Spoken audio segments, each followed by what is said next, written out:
Welcome back, everybody. Hope everybody's having a killer week this week. My name is Broxton Davis. I'm the host of the BroxenDigital show. I'm also a performance media analyst at one of the top advertising agencies in the world. And today we're bringing another awesome guest on to kind of give you young pros and students the secrets of the industry to break in, whether you're graduating, looking for that next opportunity, or still trying to figure things out early in your career. And in advertising and marketing, you're in the right place. We're bringing on VPs, directors, C-suites. Today, we are, very blessed to have a C-suite be joining us. She's obviously a very busy person, has a ton going on, bringing 25 plus years of media experience. She's the co-founder and COO of Spacely, which I'm sure we're going to hear about later. But ladies and gentlemen, I'd like to introduce Beth Mach. Hello, how are you? Thank you so much, Broxton, for having me. Such a pleasure. Good, yes. Thank you so much for making the time to come on. I'm so happy to have you on and can't wait to see what we talk about today. But yeah, to just kind of get started, if you want to just go over some of the stuff you've been doing. I know, like looking at your LinkedIn, it's a lot you've had going on recently. So I'd love to kind of hear like what are the recent happenings, kind of what are we leaning into right now? Oh my gosh, yes. A lot happening, that's for sure. Here I thought I would be kind of easing into the second half of my career, but that's far from reality. As you mentioned, I am the COO and co-founder of Spacely Media, which is a advertising platform for premium offline media. So think print, out of home, in venue sponsorship. So, arenas, concert venues, festivals, and so on. And we're bringing a digital infrastructure to channels that haven't had that type of advanced transaction tools. So it's been fun trying to build it out.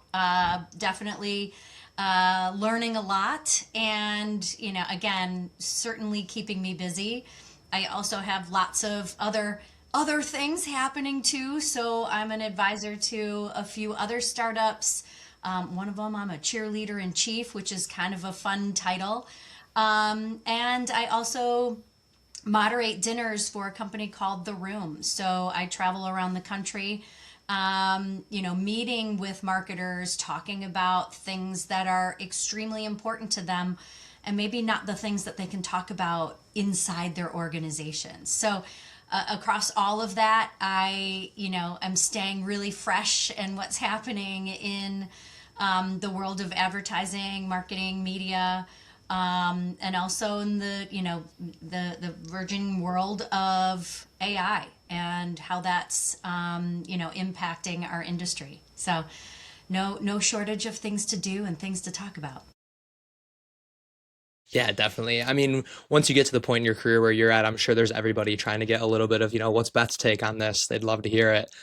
So, like I said, so happy to have you on, and that's so cool, all the stuff you have going on. It sounds like, what you guys are building at Spacely is, going to be some groundbreaking, just what the future kind of sounds like for a lot of these platforms like you're talking about. It's going to be a need, and it seems like you guys are positioned pretty awesome. And I definitely want to dive in a little bit more on that later. Um, this show, though, the primary audience obviously is our students and young professionals. Maybe they're a senior studying advertising or marketing, really stressing out about this job hunt that they need to get started on. Or, maybe there's somebody who hasn't found a job yet after college, or maybe even somebody who does have their first job and is like, how do I move on to the next one? And just seeing where you're at right now and where we're sitting, it's a long ways. You're sitting there like, oh my goodness, how am I going to get there? So let's just step back a little bit and go back to, when Beth was breaking in, when she was a lot more ignorant and didn't have everybody, asking for her opinion. Where did things kind of start out for you, Beth?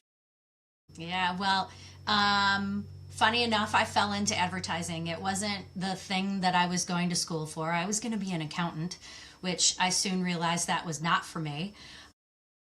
And I needed a paid internship. So I started out at Lifetime Television as an intern.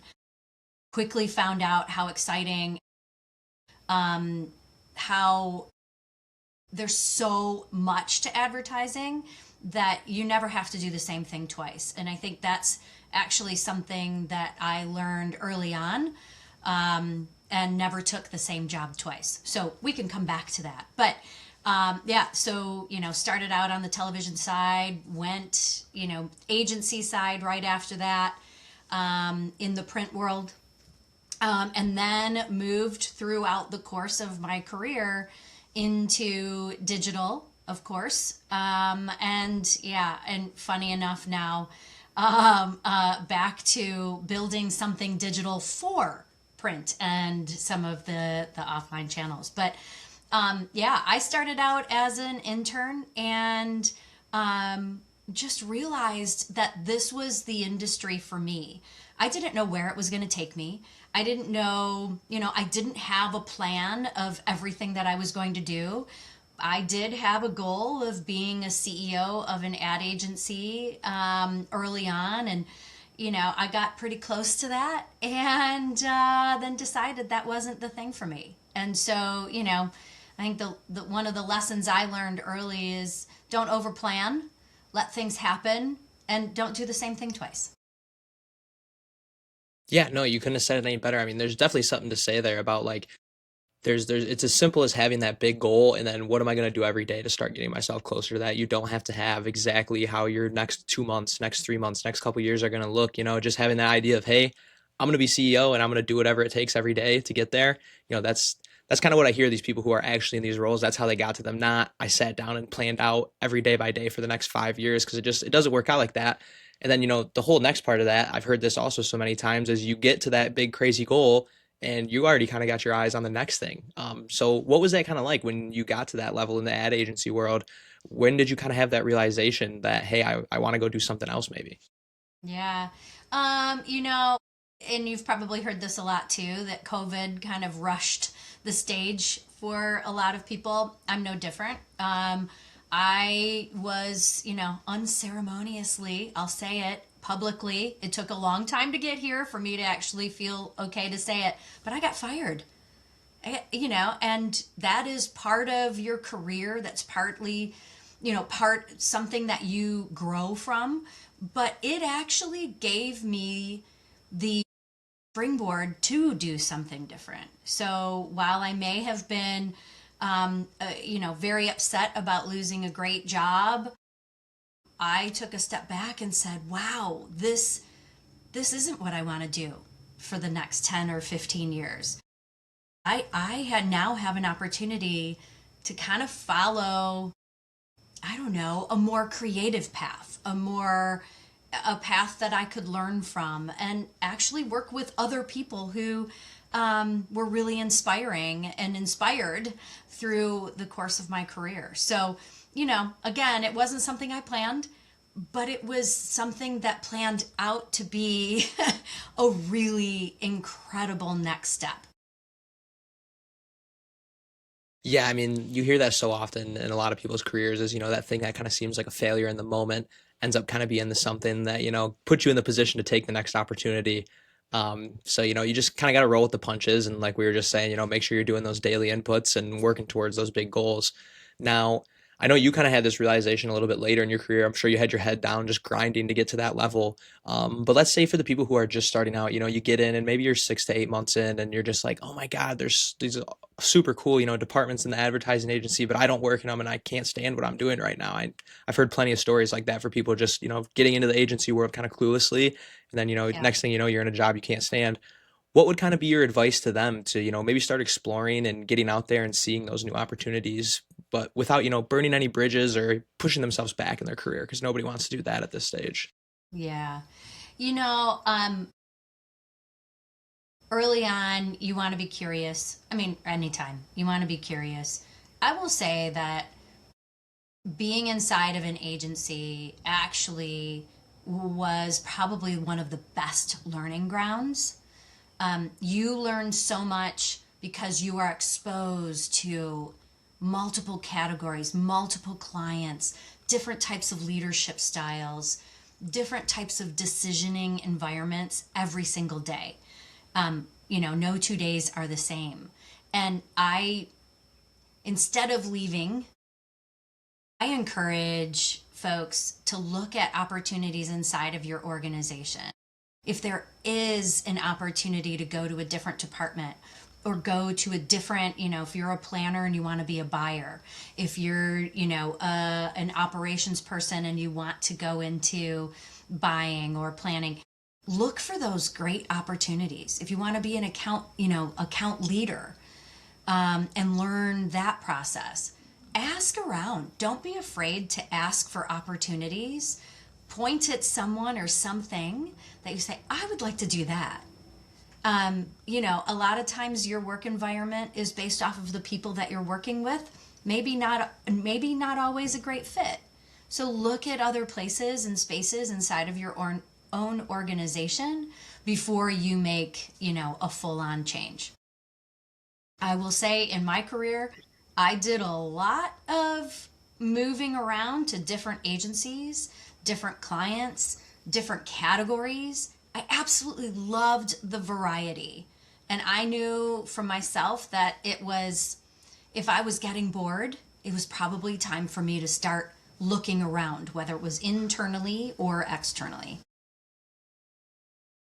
I love how you bring up, kind of both sides of that. There's obviously always, millions of other companies. You can always go look for other positions, but there's also way more opportunity than most people think, probably, right within the walls that they're working in. I know for me being at a large agency, it kind of was like a like unlocking moment where I was like, oh wow, I could just Teams message somebody and they'll probably let me shadow them for the entire day. And, next thing you know, you're learning an entire new workflow inside of the industry. At this point in your career, I feel like it's really the only time where you have that extra time.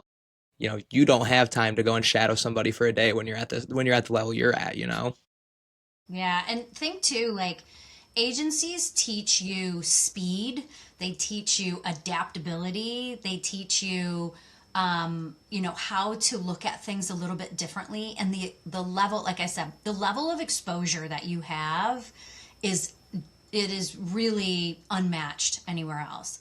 I will say, and not just big agencies, but also small agencies. Think about small and medium sized agencies that have where you don't have a buying team and you don't have a planning team. You are the buyer, the planner, the trafficker, the billing contact. That is an incredible experience on say one or two clients. And you really can go deep into the inner workings of your organization to really see what else is out there. Yeah, definitely. I mean, that's so true. That's actually after college, I started at a small agency and kind of got to wear a lot of hats. And then, you're interviewing at a large agency and they're honestly impressed with how many things you were kind of able to juggle because odds are you're going to a much more, specialized position if you're going to be going to a larger agency. So you can get that great experience really anywhere, but just getting your foot in the door is the biggest thing. With that though, I mean, we're kind of talking about people with their foot in the door, so I want to keep on that moment. But I guess along the way, if you can kind of just like think back, when you were going through those entry level moves, moving around, figuring out what you really liked, what were maybe some of the spots where, you didn't really expect it, but looking back now, you did kind of like that was where you learned the most and had some of those big moments that affected your career later on. Mm, yeah, I can think of a few of them. Um, wow. One, you learn a lot from your mistakes. They might not look like a learning lesson at the moment, but stepping back and looking back into my career, I made some moves that were not great. I made some moves. I went from an agency, a great team, but I moved only for the money, and I went to a platform and went on the sales side. I'd never been a seller really before. And I went only, I mean, the money was great, and that's why I went. I didn't look at all of the other things, like the people that I was working with, the hours, the situation, the expectations. I soon realized that agency life was where I needed to be. That's what fed me. But I went for this one in particular. I went for the wrong reasons. I didn't go because I thought I would learn from it. I just thought I would build my bank account, which is not always a bad thing. But when the experience doesn't match, um, it was a terrible terrible moment. It was not a great year. Yeah, I mean, I'm But happy you bring that up though, because like, no, go ahead, go ahead. yeah, I was going to say what was interesting about it, and you talked about like not burning bridges, and as we were setting up, uh, I kept in really close with the team and with my boss at the agency that I left. And within 6 months, I went back to my old boss and said, "This is not working out. I would love to come back to the agency." I don't know if you have room for me still, if you hired somebody for my, for my role, but I would love to come back. They brought me back. They brought me back at, a good salary, and on an even more incredible team. So it can't, try things out. That shouldn't scare you away from trying things, but do think about the reasons why you're making some moves. And if they're, if the situation isn't that bad, right? A lot of times you look back and you're going like, oh God, that was not that bad. Like, exhale for just a moment and think through why you want to make this change. Yeah, no, I'm so happy you bring that up for two reasons. One, like the money thing, I've heard that from so many people is just like you'll have the opportunities if especially if you're doing the right things in your career where the money will pop up. Go after it and get it, but don't make that the only thing you're chasing because you end up in a position, or at least from the people I've spoken with, similar position where it's like, oh my God, I'd do anything to go back to where I was. Then a couple years down the road, you're probably looking back at that salary like I'm making more than that anyways now. What was really the point? And then the other aspect of it too, though, is that you can rebound after a big mess up or making the wrong move. You can still end up doing what you're doing, Beth. It's not over. Where I think a lot of people get so nervous and get kind of fall into like paralysis by analysis when it comes to making these moves because oh my God, is my career over? Am I going to be looking back on this for the next 30 years and regretting it? But kind of seems like that's not the case, especially when you're somebody who can, take action and move on to that next opportunity and, have that network. That's another thing you brought up was without your network, that wouldn't have happened. So I guess maybe that's the next thing I kind of am curious too. When you were younger and building up, what were some of the ways you went about building your network and how did that kind of, work out in your favor? Yeah, network is really important. Um,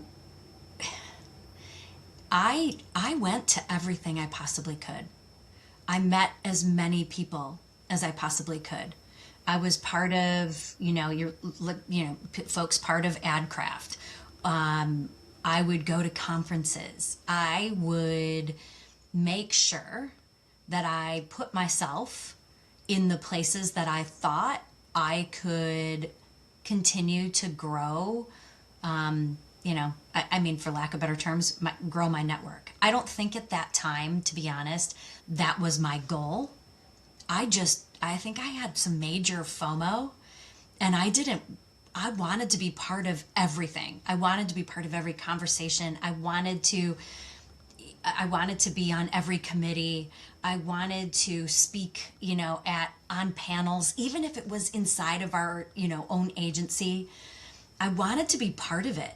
And just doing the work wasn't enough for me. And I found that my network, it grew because I also, and still to this day, I still keep up with my network. I make sure that my LinkedIn is fresh. I make sure that I'm, always count, connecting with folks, even if it's been a few years. I'll go back in and someone's name will pop up and I'll be like, oh, you know what? I haven't talked to them in ages. Maybe I'll just send them a quick text or I'll send them a message on LinkedIn. Um, I never let that lapse.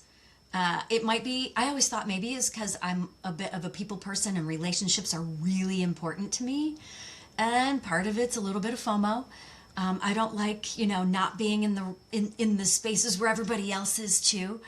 And yeah, I don't know. You can tell I like to talk. So it's a great way to have some short conversations, keep up with people, and learn how to maybe small talk a little bit better too. That was never my strong suit. But now I'm pretty good at it because I've been doing it for so long. Yeah, definitely. And, the way you kind of go about it is, I think, the best way too is just very natural, growing your network, putting yourself in areas where, you weren't before and just letting, yourself and your work be known is really the best way to do it. People just kind of come naturally. So, I mean, obviously to anybody listening that, you are kind of that extroverted person. You like being in rooms that you haven't been in before. In college, you don't really have that realization. You're a lot more shy. You're maybe nervous thinking about what other people think. It's kind of cool when you get into the professional world all that kind of goes away and you can kind of lean in on that nosiness that I want to be part of something and people are looking for people to help. if you just, throw your hat in the ring and, it's pretty crazy the rooms you can kind of end up in. Now, Yeah. the flip side of that though is it doesn't come naturally to everybody. This is one thing that I've noticed, especially my generation's very different. We grew up with COVID going on during high school, which is, some of your big developmental years as far as socializing and just, it's a whole different dynamic. Now, what would your advice be to maybe some of those people who going to a networking event or something is like nails on chalkboard type of thing?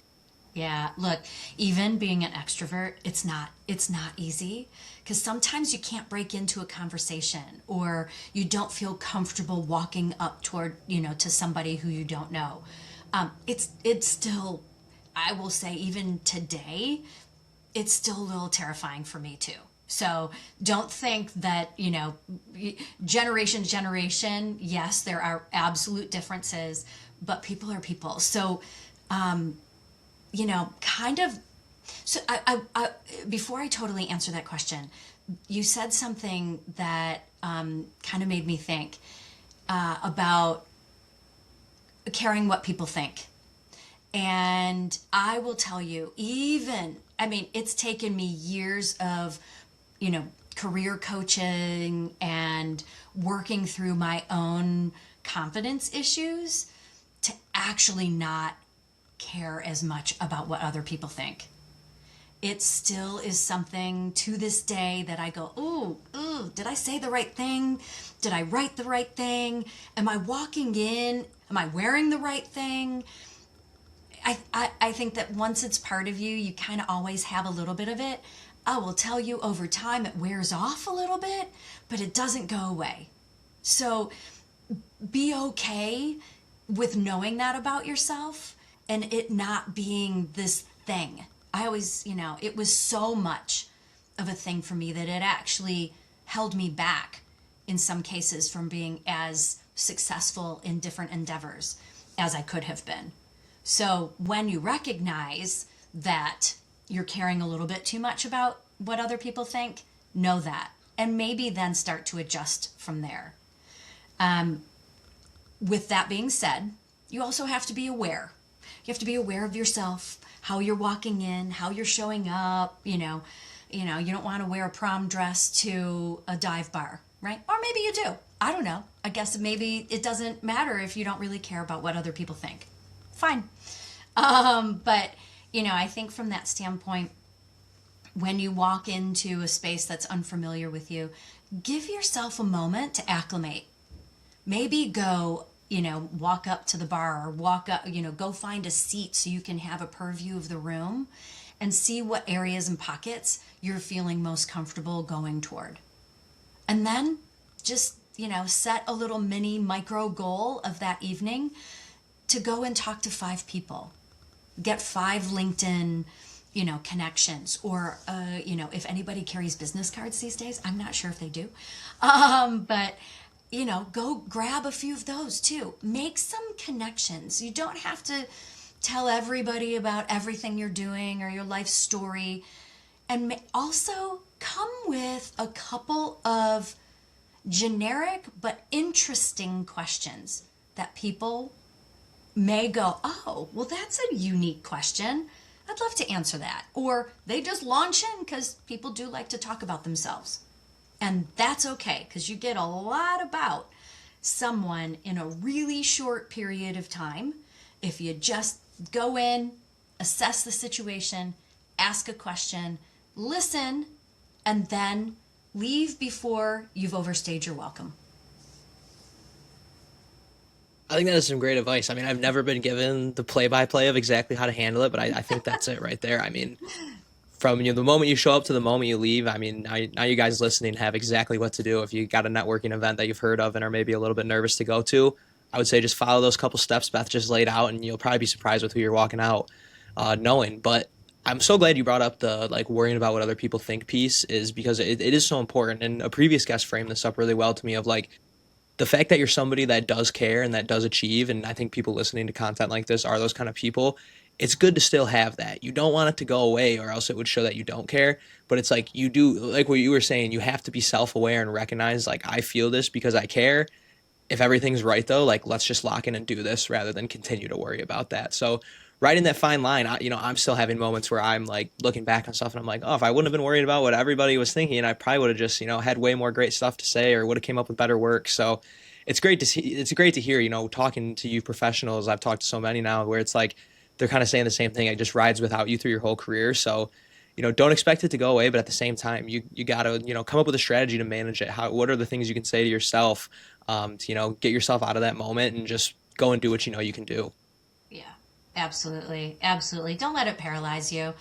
Yeah, I mean it's a moment, and it's funny.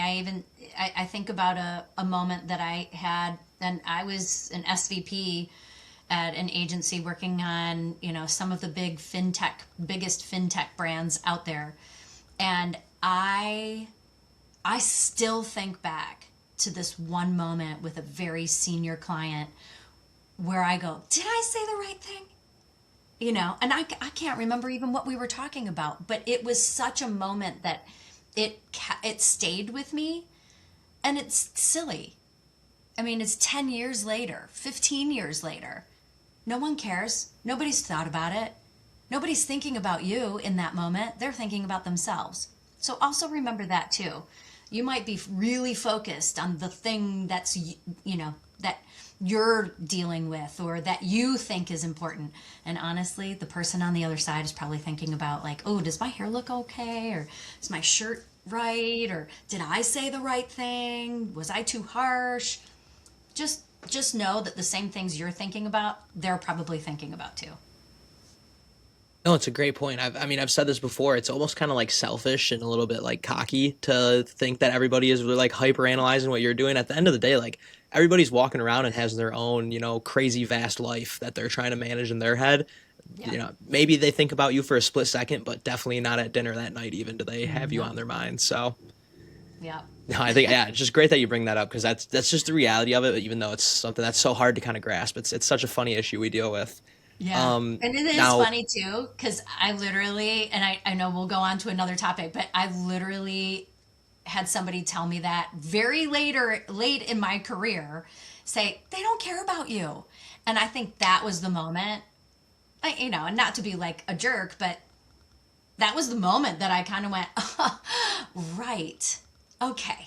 I get to reframe this now in my brain. So learn it now.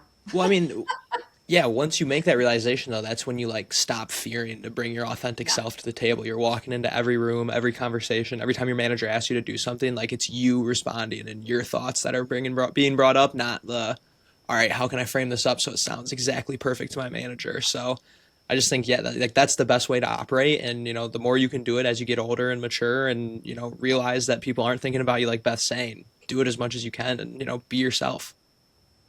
With that though, I did want to ask too. So, obviously we've talked a lot about networking, growing your network, kind of, how you were able to do that throughout your career, and how it's kind of played out for you in the end. Now, thinking back to those moments throughout your career, there's a lot of other aspects other than networking. You got to put the daily inputs in, like we were saying. What were some things along the way? I'm really wondering. There's always those moments. We kind of were just talking about, those moments where you meet somebody and that ends up being a huge person down the road. There's also moments like for me where I started providing this report to my manager every 2 weeks or so, and it has made a huge difference with my relationship with them. Has improved the team's functionability a lot, and just like a small thing that I didn't think would be a lot, but really has improved. A much larger thing than I thought it would have with just a basic data pull every couple of weeks. What were some things that you started doing throughout your career that at the time was just a minor adjustment, but come to find out this is actually a pretty big deal, and I'm getting looked at with a lot of eyes for doing it. Sorry about that. You're good, no worries. Yeah. Wow. There's a few things. I think you being organized. I didn't realize how important making a list for myself was, a daily list. And I started doing it, gosh, probably maybe a couple years into my professional career. It probably wasn't that organized in school, and certainly as an intern I didn't know what I was organizing around, right? But as soon as I was gaining more responsibility, juggling more clients, more tasks, and even into more senior level positions, you still have things that you have to accomplish and check off your list. And, every day I still rewrite my list of things to do. I categorize them different nowadays, I prioritize them differently, but I still make sure that I get what is in my head down, either in something electronic, or just a good old fashioned piece of paper and a pencil. Right? Get it out of your head so it doesn't A, get lost.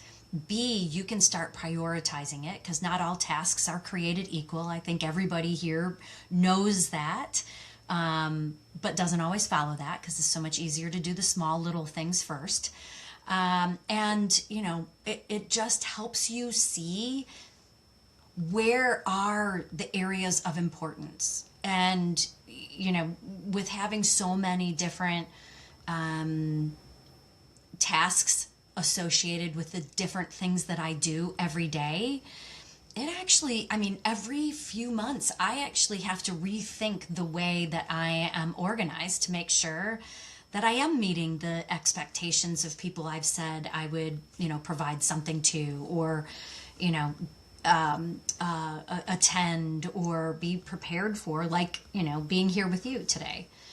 And, so I would say that that's probably one of the biggest things, is truly being organized and being truthful to yourself about what is necessary to get done immediately and what can wait. And you're going to every day go, oh, but that was really important yesterday, maybe not so much today. Or the flip. I didn't think it was a priority too last week. Now it's an absolute number one priority, right? And so give yourself an opportunity to assess the things that are in front of you every day to make sure that you have the right priority set against those. And make sure that you include your personal life in that. To-do lists don't mean the tasks that you have to do in your job. It also means, like, I don't know, taking out the garbage and making sure that you return something to Amazon and that you order more cat food. I don't know. It's things that, maybe don't feel like you need on a list, but sometimes you just need to get it out. So be organized. That's one of my key things as a takeaway. No, that's so great. I mean, the reason you can say, add those other things outside of work is because this isn't just advice that applies to your professional life. Like, this is advice that just gives you a better life overall. And I know, like, even I'm thinking back to college, me heard my mom, do a to-do list, just write it down. And I thought, that's so silly. I can just, keep track of it in my head, whatever. But like now, as an adult, as a professional, I'm like, there is, something really to be said about making that commitment that every day I'm going to sit down and spend 15 to 20 minutes to actually like strategically plan out my day and accomplish what I need to accomplish, even though it's not just work or not just, your relationship or whatever. It's everything. And to take that time every day and, commit to making sure you're going to do it right, it's going to just result in a huge change in the performance of your work. I mean, I still don't have it perfect, but I've started to try a lot more, and like working on my list, like you said, just every day writing out what needs to be done is just one, it relieves your stress. That's one of the biggest things, is Yes. like you wake up and you're like, oh Huge. my God, there's so much I need to get done. But if you really Yep. break it down, of actually, if I get this done today, I'll be in a good spot for the rest of the week. Yep. That relieves your stress right there. And, next thing you know, you're looking at a list with everything crossed off. That's like, yes, that Yep. is my favorite thing right there. A list with a This bunch is of today's crosses on list. it. So yeah, I think I have one other thing too, that has been really important for me. It kind of goes to the networking thing. It kind of goes to it's the relationships that you build early on in your career really can help you as you grow into the later years, and even into second half. I made some really strong friendships with people, so much so that I go on quick weekend trips with 5 people that I from my very first agency job. Almost 30 years later, we are still so close that we talk probably every other week. We go out to eat, maybe once a quarter or so, but we go on vacation together. And if that's not a testament to friendship and becoming bonded so early in your career, I don't know what it is. I absolutely love these people, and they are family. And those relationships, they don't have to be that strong, but I will say the work that I was doing when I left New York. So, and we can talk about that too, because I think there's some really interesting things about moving out of, one city and going to another city or country or whatever. We can talk about in a second. But, I, you know, the the experiences that you go through together and the relationships that you build, like I said, do help you later in the in your career.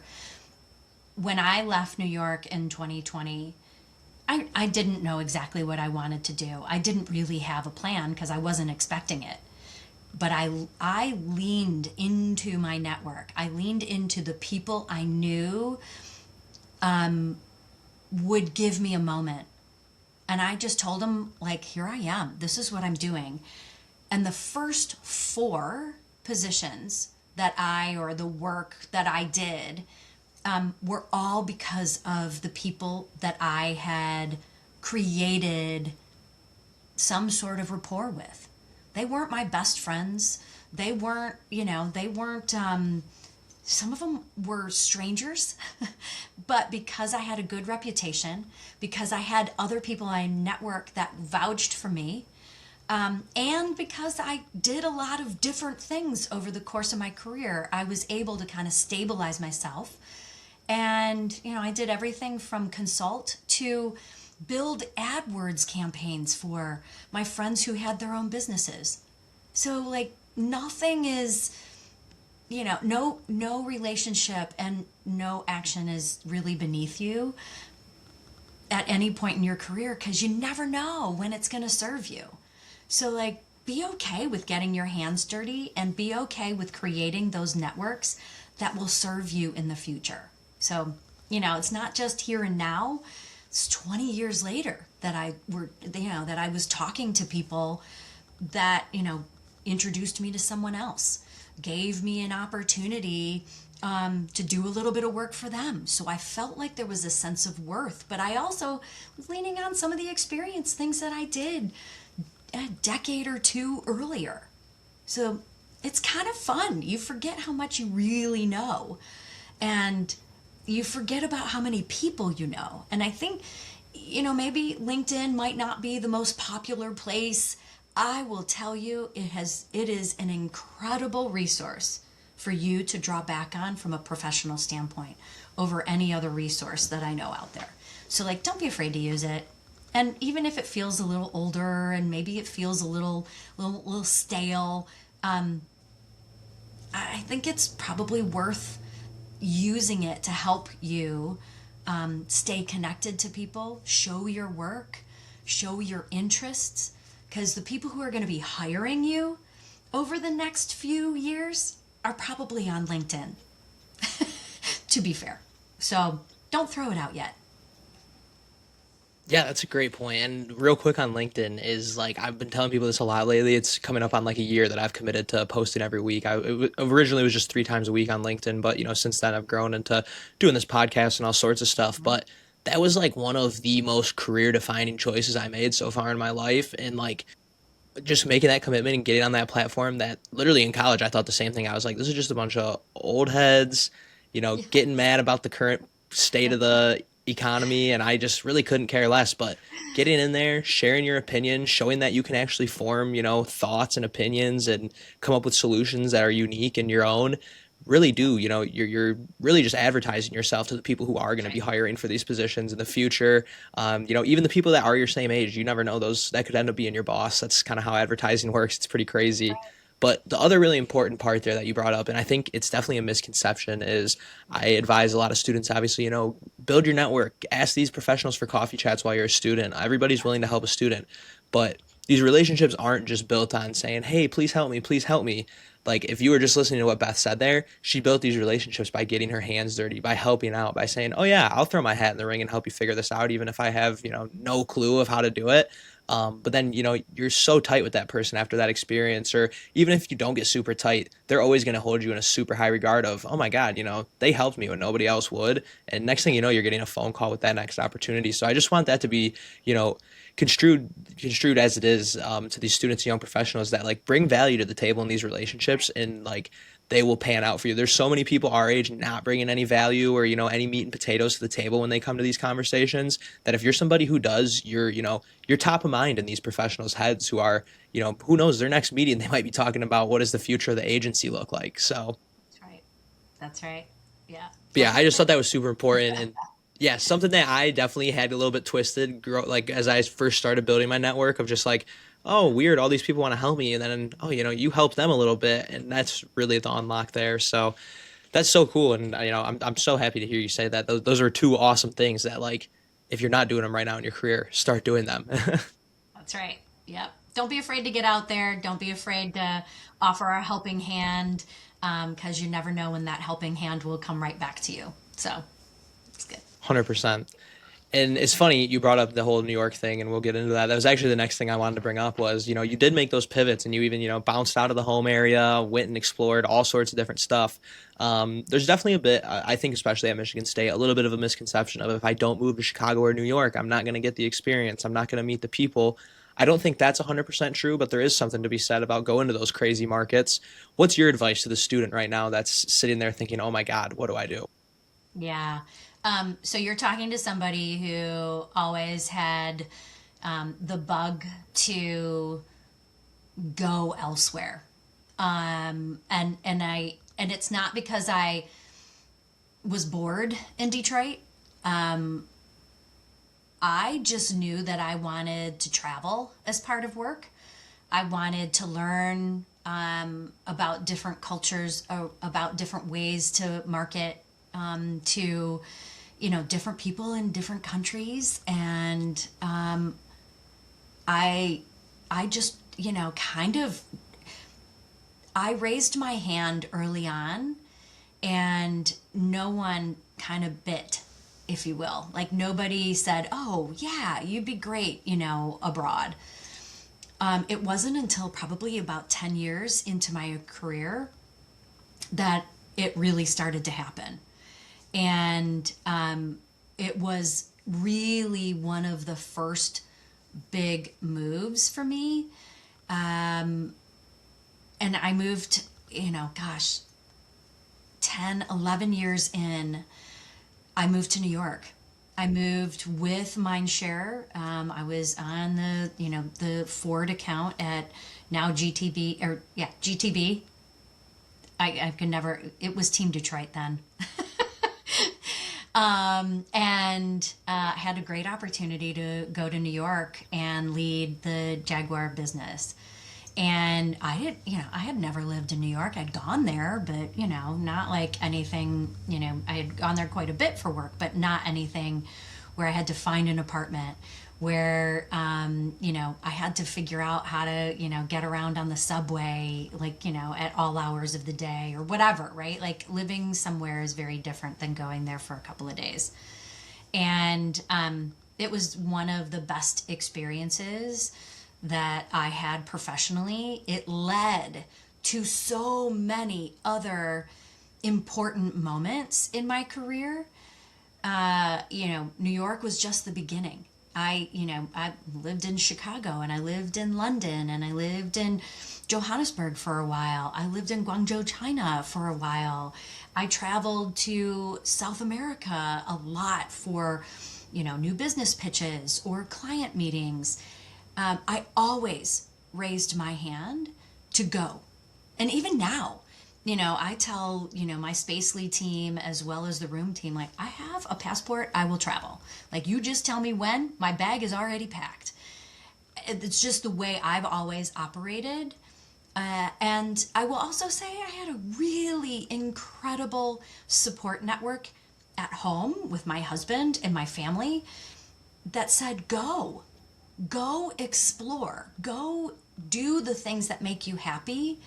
And we know we'll be happier and you'll be happier, and all of the things around you will be in the right place.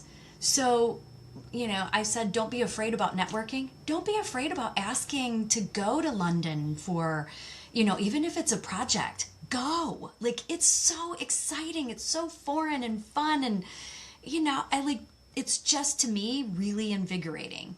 So, New York gave me a great, kind of launch pad for it. And every client that I worked on and every account that I worked on after that was always in a global capacity. And because I chose it, like, I didn't want just to be North America only. I wanted to be able to have an impact for markets outside of the US. And then I also wanted to do the same thing. Take what I learned from those other countries and those other cultures and other markets and bring it back to the US. And whether it's, exposing my family to, incredible experiences, creating new relationships with new colleagues, it has really been a huge part of my career, and still is.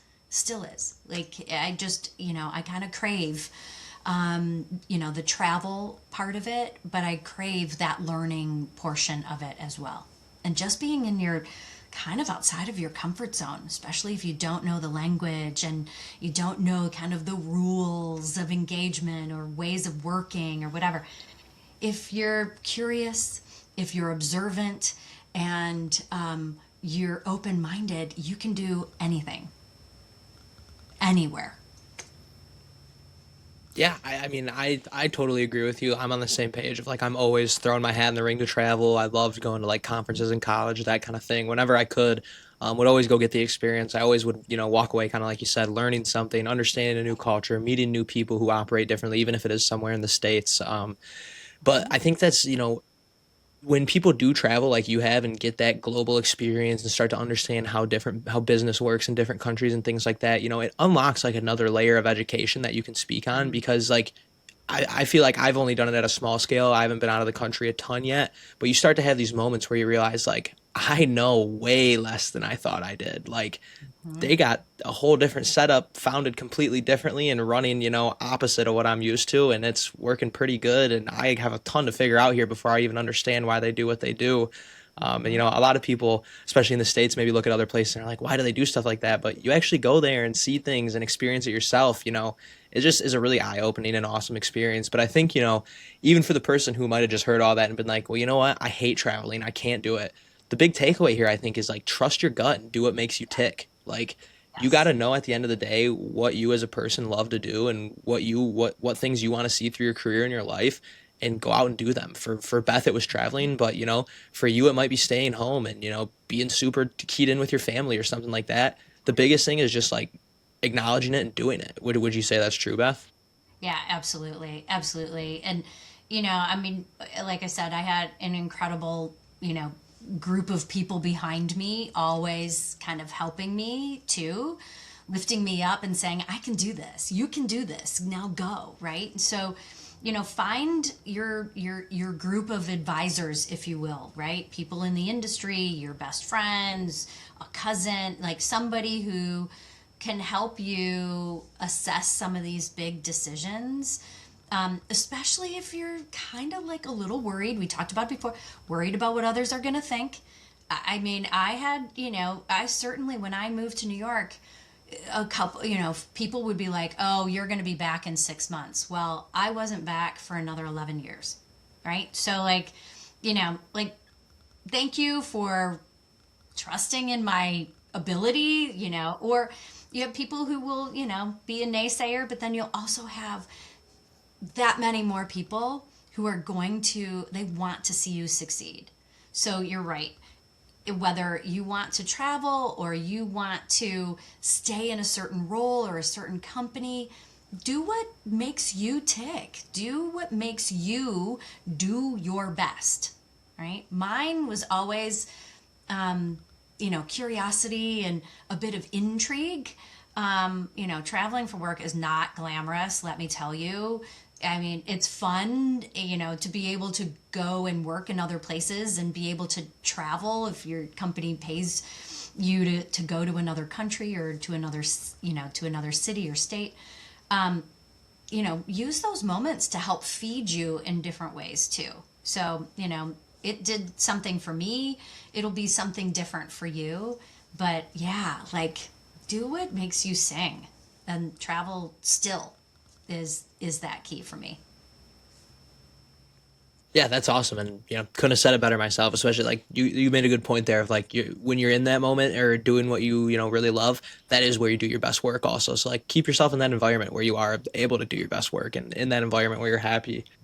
But no, that was so awesome, and I feel like we went off a little bit on that there, but it's super important, and I think just really is something that doesn't get talked about enough, especially like in the classroom setting. That really never gets brought up. So Mm-hmm. just super important to realize, especially when you're young in your career, like why figure this out when you're 30, 40, stuck in middle management. Figure it out now, and you'll end up in spots like where Beth is. Now, to kind of wrap up this beginning chunk of the show, one thing I just want to go over. I know you're doing some crazy stuff right now. You're probably in some insane room, having some pretty crazy conversations. What would be like, I don't want to go super in on this conversation because I know we're a long ways out from it, myself and the people listening, but what would be your advice to those overachievers or people who see themselves, getting into that C-suite level?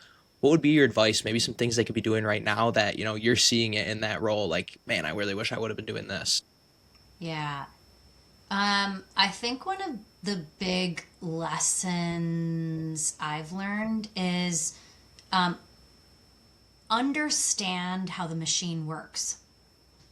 So you might be tasked with, let's say, building a campaign and planning that campaign, and you want to make sure that that campaign is doing exactly what you said it would do and maybe even exceeding.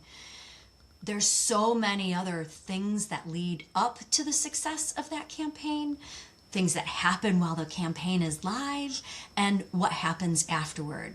And if you understand, if you think about not just in the moment, but you think about the outcome of what that campaign is going to do for your client or for your company, that understanding all of the points and all of the influence that each one of those moments has on that outcome, you will be unstoppable. And because you're not just worried about your one single task, you're concerned, you're interested, curious about what happens, how does a decision get made at a client to launch a campaign? What kind of product are they launching? Why is it important to that particular brand? What are the steps that have to be taken to get to the point where you're building a campaign? And then understand what's influencing the budgets, what's influencing the channels that are chosen, what's influencing, a particular channel from being successful, what's influencing your client to say yes or no. You understand some of the elements that lead up into that. Also, be curious of what happens during the campaign. And then, making sure that you're optimizing. I know I'm getting down in a little bit of a rabbit hole, but it's to say, understand the operations that live before, during, and after the campaign. That, again, just thinking about one area of our business. If you know what influences decisions, and you know what your work does to impact that outcome, say it's sales on a particular brand item, you know how your work influences that ultimate success. People will come to you because they know you think about the entire process. They know you're curious about how the work you do will actually create success for them down the road. And then, I mean, it's so much more interesting when you're exposed to so much more along the way. Think about something you learn now and the relationships that you will create because you're in different rooms. That creates a huge change in your trajectory of success in your company, but even also your own confidence, because you will now know what things hinge on, where you can push and pull and create levers of success later in your career. It really, it just gives you so much more diversity of thought. It creates so much more exposure to things that maybe because your title says one thing, that, if you didn't exercise this curiosity, you would never be called on. You would never be asked for your advice. So just think about, again, the industry or your company or even your team, and understanding the inputs to the outcome and knowing what happens all along the way. Yeah, I mean, you put it amazing. Like, I think it goes back to maybe that example I gave earlier of providing that report to my manager every 2 weeks with just a basic data pull. That was it ended up being such a big thing, and I've gotten so many pats on the back for it. But it was really just me just thinking, how could I maybe improve my team's functionality a little bit, make my manager's life a little bit easier. It didn't have anything to do with my optimizations or my day to day stuff that I was expected to do. Yeah. I think that's a really big part of the point is it doesn't feel like a huge thing in the moment. But like you said, like you don't see it, but on the other side of that graph, that line is trending way, way up. A little bit later in the future. Yep. Yep. Think about it. I mean, this is like two kind of big words, if you will. Maybe doesn't. It's like you think about it as operational fluency. So it's almost like a new language, if you will, right? Understand how those decisions are made, and you'll see your career move a lot faster. I wish I would have known that way earlier in my career. I don't know where it would have taken me different, but you understand how decisions being made, it just changes. It changes the way you talk to people. It changes the way you can actually nod and know what they're talking about. Right? So think about that. How operationally, that's where the thing that's where it can accelerate your career. Yeah, no, that is so true, and that is such a funny thing. I'm definitely going to use more is like nodding and actually knowing what they're talking about because that is true. You hear somebody talk about an area where you aren't familiar with or don't work, you just kind of sit there in that meeting and shake your head, but you're thinking to yourself, what do I even do here? Educating yourself, like Beth's recommending, is really the way to go about it, and definitely something I'm going to be leaning into now, especially more than I already am. But that was, a lot of the main as far as going through your experience, going through all the different moments in the career. That was just such cool advice that you gave throughout that whole story. And I think just, look back in these past, it's been 58 minutes now. Look back in this past 58 minutes, and there's probably hundreds of takeaways where, if you started doing one of the things that Beth mentioned, you're probably going to see a pretty noticeable difference right away. Now I like to jump into this final segment of the show called the rapid fire value segment. Now this segment is a little bit different. We set this up to where it's just going to be, some really valuable, really important questions. And off the top of your head, just in, a sentence or two, if we can just give, the students and young pros some super actionable, super fresh advice and insights to kind of take action on and, be able to start making a change and maybe helping them with that job hunt going on right now. That's kind of the Okay. goal here with this segment. All right. So with that, Beth, to kind of get started here. Yeah. So right now, what would you say are the best 2 to 3 free or low cost tools that you're using in your day to day that are actually moving the needle for you? Yes. So we talked about it earlier. LinkedIn is one. Use that, maximize that. Um, I would also say we didn't even talk about it at all, but use, your favorite AI tool. Right now, I live between Chat GPT and Claude. I literally built an app today in Claude Design. Like it just catapulted my productivity in ways that I can't even, tomorrow will be even more. So use LinkedIn and use your AI tools. Yeah, that is some great advice. I mean, even these AI tools, they usually start off free, and then for like $20 a month, you can be doing some way more insane stuff. So I would definitely lean in on that advice. Now, this is something that I know is, something that can really just propel you ahead when you're a student and get you some experience that you wouldn't otherwise get at maybe an internship. But what would you say for any of those hustlers or, those entrepreneurial minded students and young pros? What would your piece of advice be to them if they're looking to take on a freelance client or create some of their own experience? Mm. Uh, Work doesn't have to be work. Work can be things that you love. We kind of touched on it a little bit earlier. Um, Gosh, I mean, sometimes following your passion doesn't always pay the bills, but it certainly makes things a lot more fun and keeps your curiosity strong. So like, if you can have your passion as your work, amazing. If you can't, don't don't let it go. Like, you know, maybe your side hustle is the thing that you're passionate about and you go to work and bring some of that excitement and curiosity that you get from your side hustle to your day job, if you will.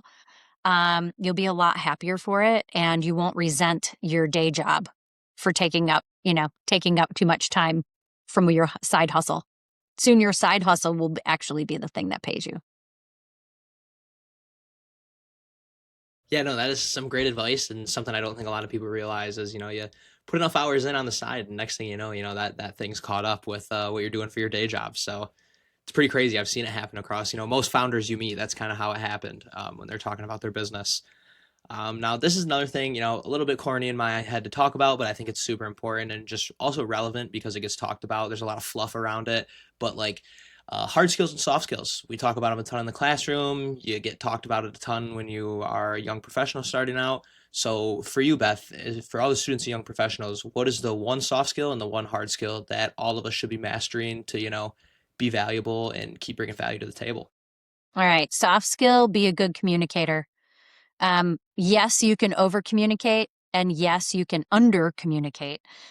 Know know how important keeping people in the loop, if you will, is to your success. Don't assume somebody knows something.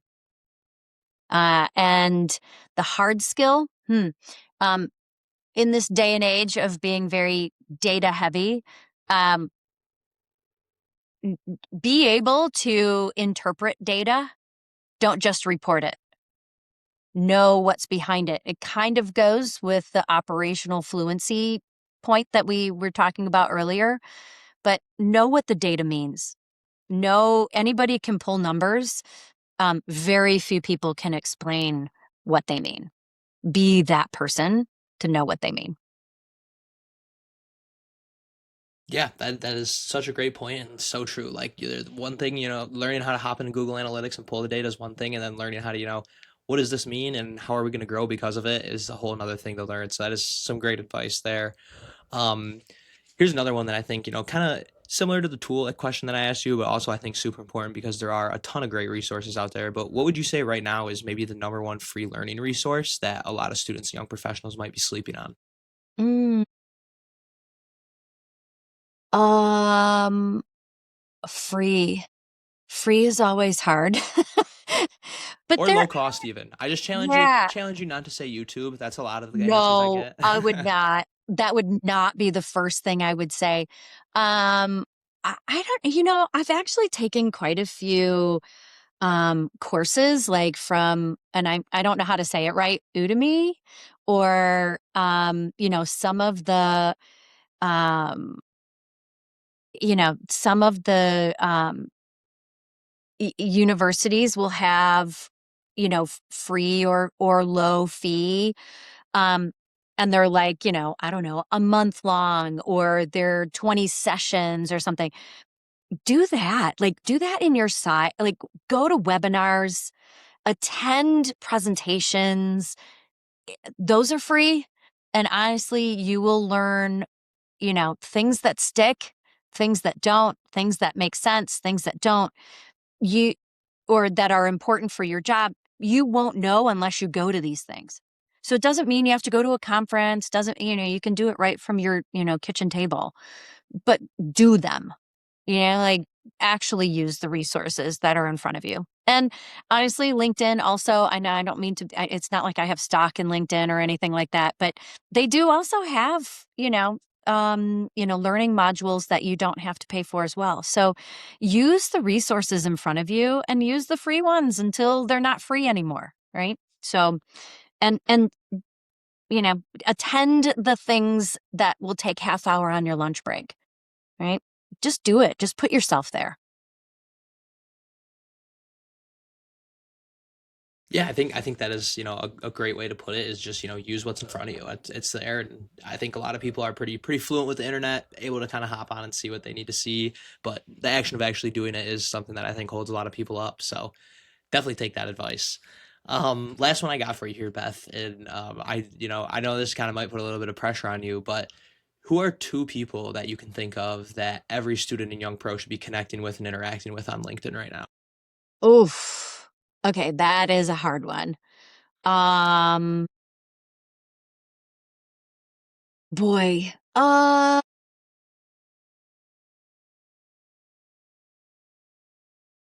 So so there is a gentleman who is honestly is an icon in the industry.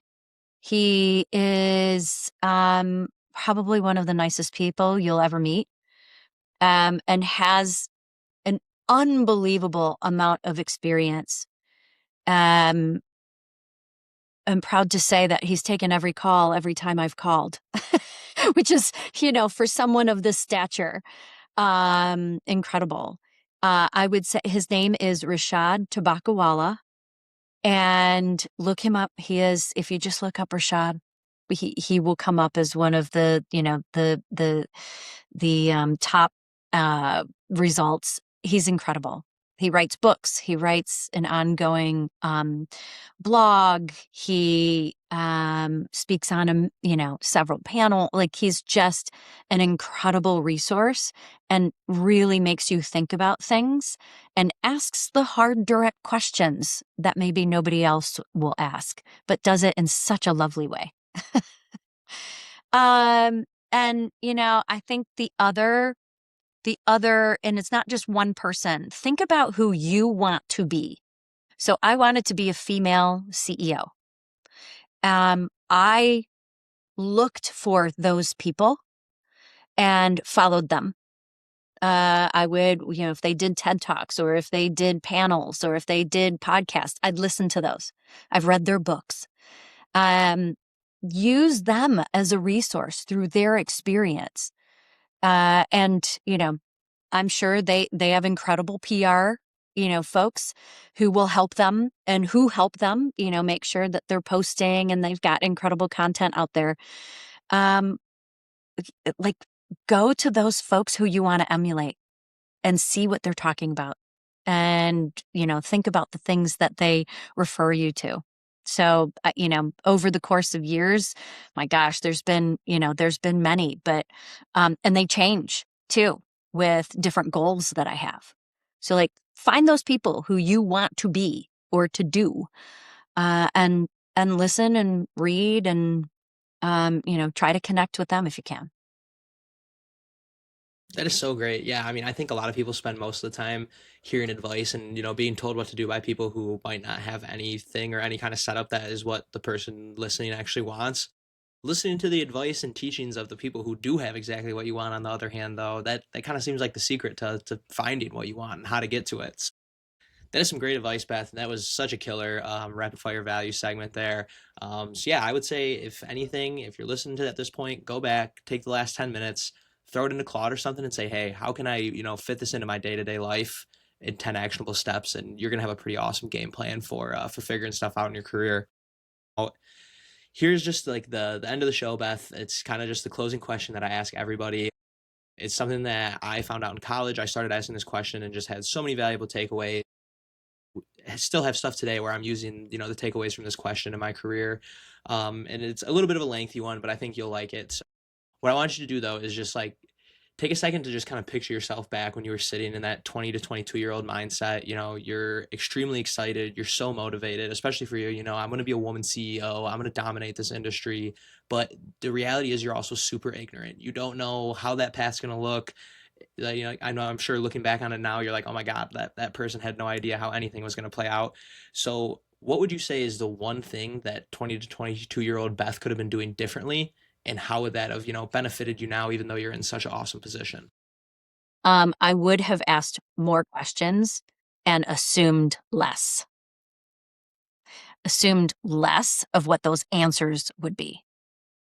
So don't be afraid to ask questions. Your questions will get better over time. And be prepared. Be prepared with those questions to ask people. And your assumptions will no longer be assumptions. They'll be experiences, and you'll be that much more confident and that much more. I don't know. People will gravitate you toward you more if you are interested and interesting. That's awesome. And I think this is so true, and a great point to end out on is just like, it's so much better to be the person raising your hand and asking a question you might think is corny or even like a stupid question, even though they don't exist, rather than the person who's sitting there not saying anything and leaves the session without, any takeaways, any connections, anything like that. So just be that person. I think that's kind of been your message across this whole show, Beth, is like put yourself out there, get yourself into rooms where maybe you don't belong, and just be yourself, and stuff kind of starts to take off. But Yes. that's all I had for you today, Beth. I did just like thank you so much for coming on. I know you're so busy, you have a million things that you're juggling. So thank you so much for making the time to come on. These insights aren't just valuable right now, but they're going to be valuable for years to come when, there's every year there's new students and young pros trying to figure this stuff out. And I hope this, can be a resource for them for years to come. With that, I know Beth Mach on LinkedIn. Anywhere else that you'd like people to be able to find you or anything? Yeah, I mean, LinkedIn is great. I also have my own website where you can get a hold of me at bethmach.com. And yeah, I mean, or just reach out to me. I am accessible and always, interested in learning from others. So, no age too old, or young, and, no opportunity too boring. So, let's connect from here. Heck yeah, that is your gift for making it this far into the episode. If you've got through the hour and 16 minutes, congratulations. You have the free pass to, reach out to Beth on LinkedIn. Who knows what kind of opportunities or even just things you'll learn from, being able to talk with her. So thank you again, Beth. It was awesome to have the opportunity to interview you. I learned so much myself and can't wait to get this live and, see what the people think. Love it. Thank you. It's been such a pleasure. Appreciate all of your time.